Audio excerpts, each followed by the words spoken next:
오늘 이 귀한 새벽, 특별히 3월의 첫날을 하나님께 예배로 드리시는 성도님들 축복하고 또한 축복합니다.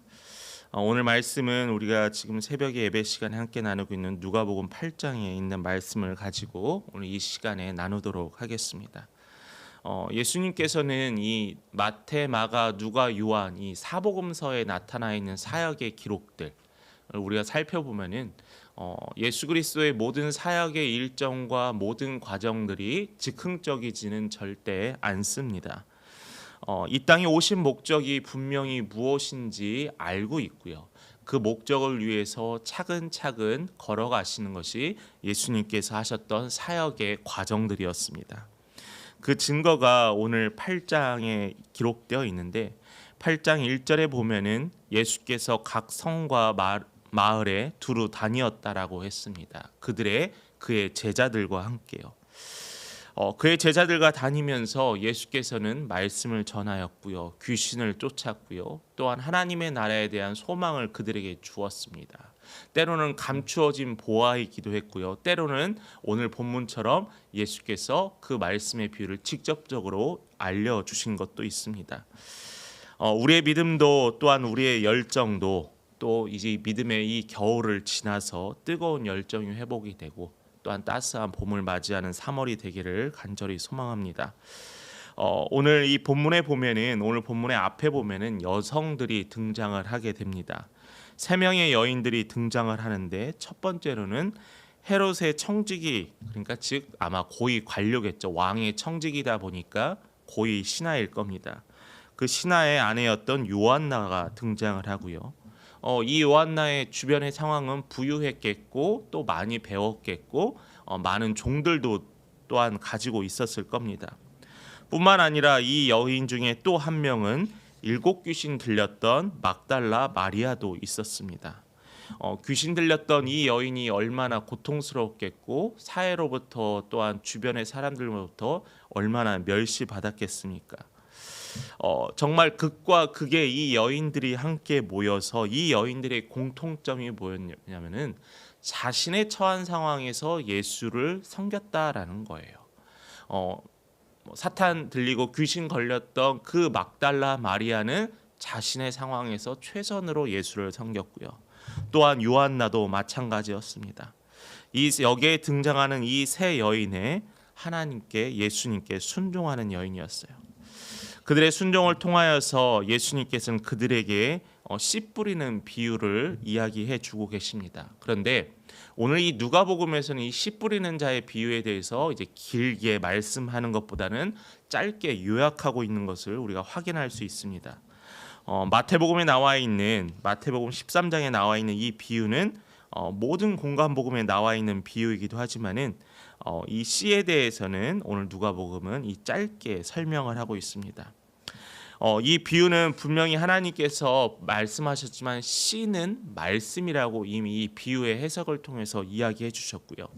이 씨가 어디 뿌려지느냐에 따라서 어느 상황에 뿌려지느냐에 따라서 자라서 열매 맺게 하신다는 게 예수 그리스도의 비유이기도 합니다. 씨를 뿌리는 자는 하나님의 말씀을 뿌리는 자입니다. 하나님과 예수님이 우리에게 말씀으로 씨앗을 뿌리고 계세요. 그런데 우리는 어느 밭에 있냐라는 거죠. 우리가 어떤 밭을 기경하고 있냐라고 분명히 우리에게 질문하고 있습니다.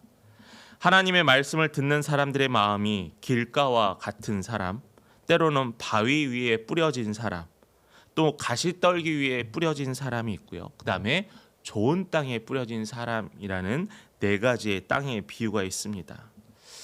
저는 이 땅이라는 것이 기경하기 위해서는 우리에게 메마른 땅에 물이 있어야 그 땅에 씨가 들어가고 뿌리를 내릴 수 있습니다. 저는 이 땅의 비유를 보면서 항상 드는 것은 우리의 메마른 영혼에 우리의 삶의 이 메마름에 하나님의 은혜의 단물이 흘러내려야지, 은혜의 비가 흘러내려야지 이 땅에 씨앗이 뿌려질 수 있다라고 생각을 합니다. 그러기에 우리는 이 생명의 물이 들어와야 되고요. 하나님의 말씀이 그때 뿌리를 내릴 수 있다는 것을 기억하시면서 오늘 말씀을 같이 나누었으면 좋겠습니다.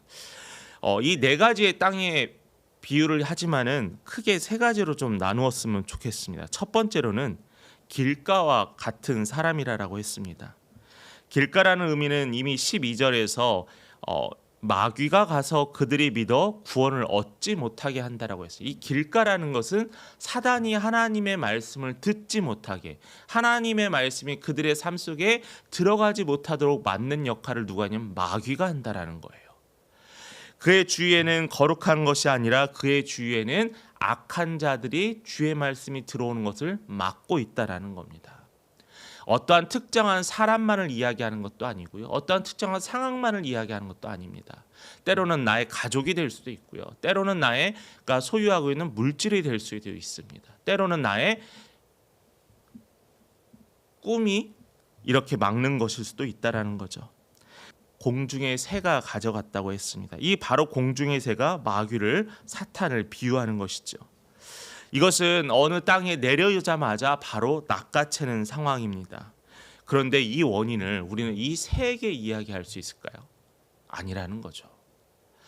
마치 이게 모든 것이 사탄의 탓으로만 돌리고 나는 아무런 죄가 없습니다라고 하기에는 이것은 올바른 태도가 아닙니다. 왜냐하면 사탄의 방해는 우리가 늘 우리의 인류부터 있었다라는 거예요. 아담과 하와의 태초에 인간이 창조되었을 때부터 사단은 우리 인간을 하나님과 떨어뜨리려 끊임없이 우리를 유혹하고 미혹했습니다. 그런 상황에 사단이 우리를 막는 것을 알고 있음에도 우리가 그것에 대해서 대비하지 않고 있는 것은 우리의 방종이고 때로는 우리의 무감각할 수도 있다라는 거예요.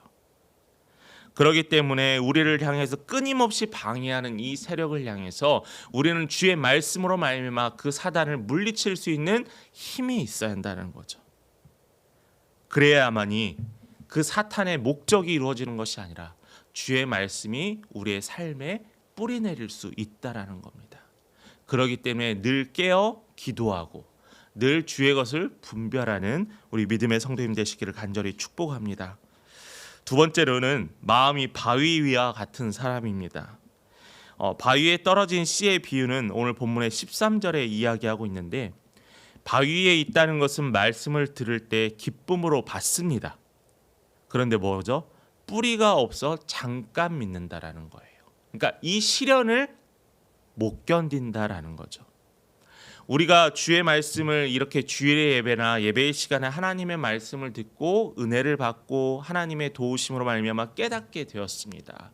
이 예배는 은혜로웠고 하나님의 말씀은 꿀보다도 달았습니다. 그런데 이 꿀보다 단 말씀이 나의 삶에 영향을 끼치지 못하고 있는 거예요.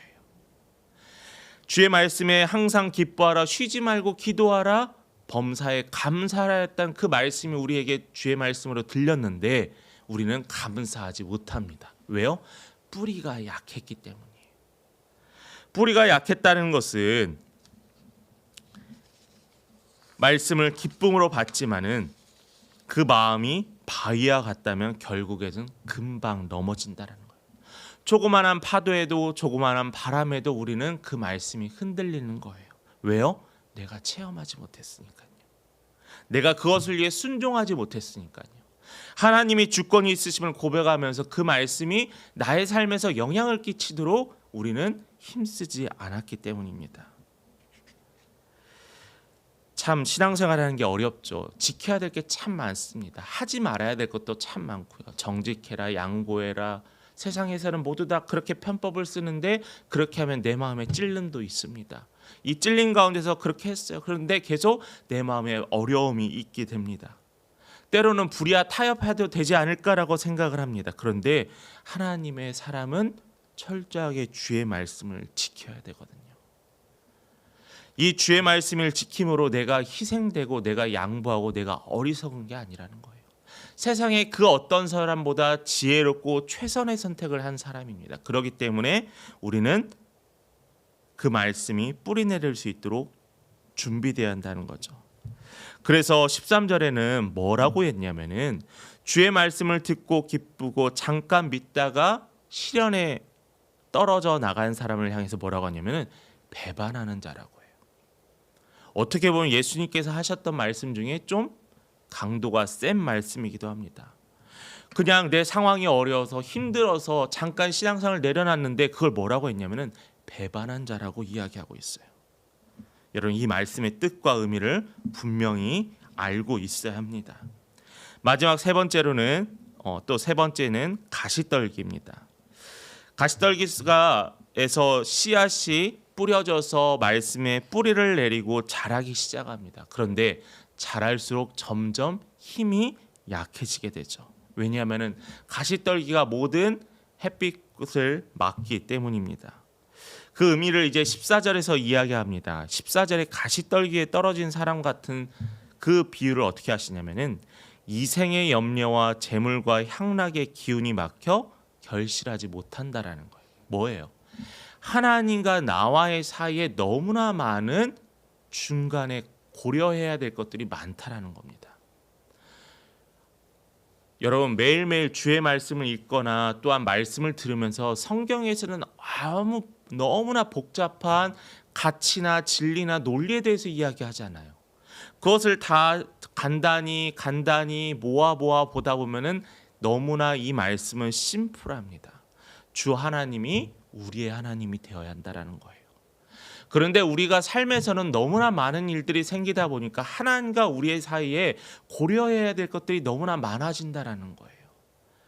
그 가운데 고려해야 될 것을 여러분들이 벗어버리고 더 던져버리고 그만두라는 의미가 아닙니다. 하나님이 우선 우리의 고려의 대상이 먼저 돼야 한다라는 거죠. 우리가 하나님을 믿는다면서 하나님께 순종하고 하나님께 예배드리는데 왜 물질 때문에 고민합니까? 왜 나에게 처한 건강 때문에 염려합니까? 왜 나의 내일의 미래를 위해서 걱정합니까? 하나님의 말씀에 우리의 삶에 뿌리를 내리고 하나님의 백성으로 살아가면은 우리를 먹이시고 기우시고 우리에게 모든 걸 채우시는 하나님께서 일하신다라는 거예요. 그게 믿음이에요.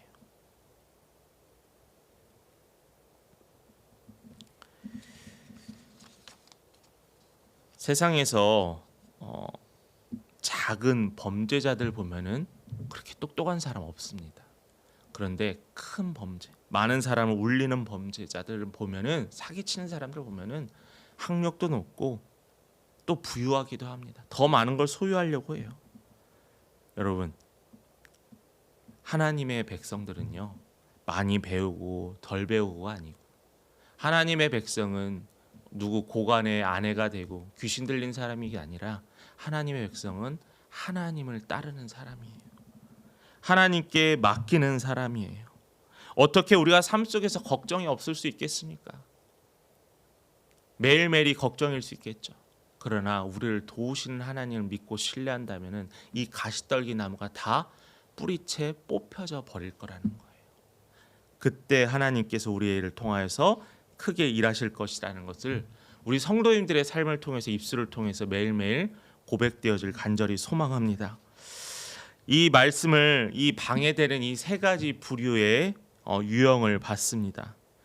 우리가 오늘 1절에서 3절의 말씀을 읽지는 않았지만은 마리아와 요한나, 수산나와 같은 이 여인들은 귀신이 들렸고 병들었고 고독하게 살았던 사람들을 대표하는 사람들입니다. 부유했던 사람도 포함되고 있습니다.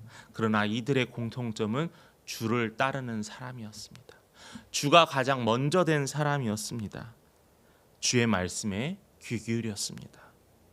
이 시대에 얼마나 많은 말씀이 있습니까? 그러나 여러분, 그 주의 말씀을 흘려듣지 마시고 그 주의 말씀이 내 마음밭에 뿌리 내릴 수 있도록 귀담아 들으시길 바랍니다. 그리고 그 말씀이 사단이 뺏어가지 않도록 뿌리를 내릴 수 있도록 또한 다른 어떠한 방해물들이 방해하지 않도록 우리는 늘 깨어 있어야 될 거예요. 저는 오늘 하루부터 또한 시작되는 이 3월의 시간들이 특별히 하나님의 말씀이 여러분의 삶에서 운동하고 운행하는 한 달이 되었으면 좋겠습니다. 그러기 위해서 여러분 마음밭을 위해서 특별히 기도하시기 바랍니다. 하나님, 이 3월의 한 달을 하나님께 올려드립니다.